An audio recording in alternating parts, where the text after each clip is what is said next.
Hi everyone, 100 day কলকা challenge ভিডিওর আজ ডে 2। তো আমরা আজকে কলকা সহজ করে শিখতে হলে কি কি মোটিভ জানতে হবে সেইগুলো নিয়ে আলোচনা করব।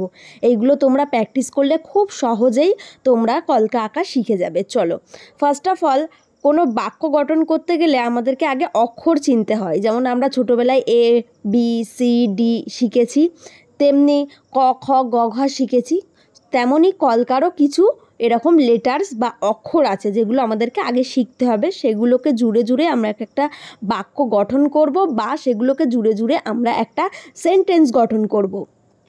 চলো তাহলে দেখে নিই কী সেইগুলো। প্রথমত আমাদেরকে শিখতে হবে ডট। এই ডটগুলো ঠিকঠাক দেওয়া শিখতে হবে। দেখো নাম্বার 1-এ আমি দিয়ে রেখেছি ডট।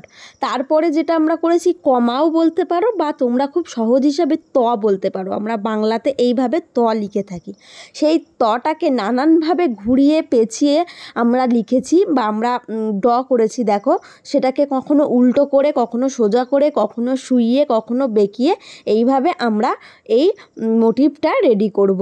তারপরে এই কলকা মোটিভটাকে দেখো, এই তটাকে আমরা একটু পেট থেকে জুড়ে দিয়েছি। সুতরাং এই যে জুড়ে দিলাম হয়ে গেল এটা আম কলকা। তাহলে আমরা প্রথমে কি পেলাম? একটি ডট। ডট থেকে আমরা কমা শিখলাম, কমা থেকে আমরা আম কলকা শিখলাম। এরপরে এই আম কলকাকে নানাভাবে ঘুরিয়ে শুইয়ে বসিয়ে বা তোমাদের বুঝতে এমন সোজা হবে সেইভাবেই আমি কথাগুলো বলছি। দেখো দেখো আমরা আমটাকে শুইয়ে বসিয়ে ঘুরিয়ে নিয়েছি, এটাও একটি মোটিভ হয়ে গেল। এরপরে আসি আমরা 9 নম্বরে যে মোটিভসগুলো আমাদের দরকার একটি কলকা করতে, আজকে সেইগুলোই তোমাদের সঙ্গে শেয়ার করব। ফার্স্ট অফ অল পাতা করার জন্য দেখো আমি ফার্স্ট ব্র্যাকেট দিয়ে নিয়েছি। সেই ফার্স্ট ব্র্যাকেট থেকে হালকা করে এদিকটা আমি টেনে নিলাম, হয়ে গেল আমার পাতা মোটিভ। এই পাতা মোটিভ তোমরা অনেক রকমভাবে আঁকতে পারো। নেক্সট ক্লাসগুলোতে আমি তোমাদের সেইভাবেই শিখিয়ে দেব। এরপরে দেখো সেই পাতাটাকে শুইয়ে বসিয়ে দাঁড় করিয়ে এইভাবে একটি পাতা আমরা এঁকে নেব এবং এই মোটিভগুলোই আমাদের সবগুলো কলকা করতে সাহায্য করবে।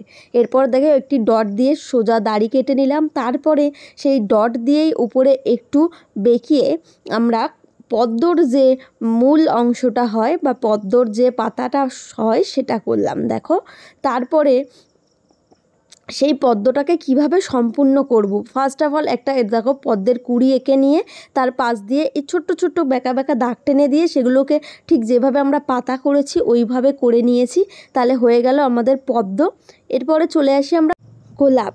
তো এরপর দেখো আমি একটা জিলেপির মতো আড়াই পেজ এঁকে নিয়ে তারপরে ঠিক যেভাবে আমরা পাতার মোটিভ করেছিলাম সেইভাবে করে নিয়েছি।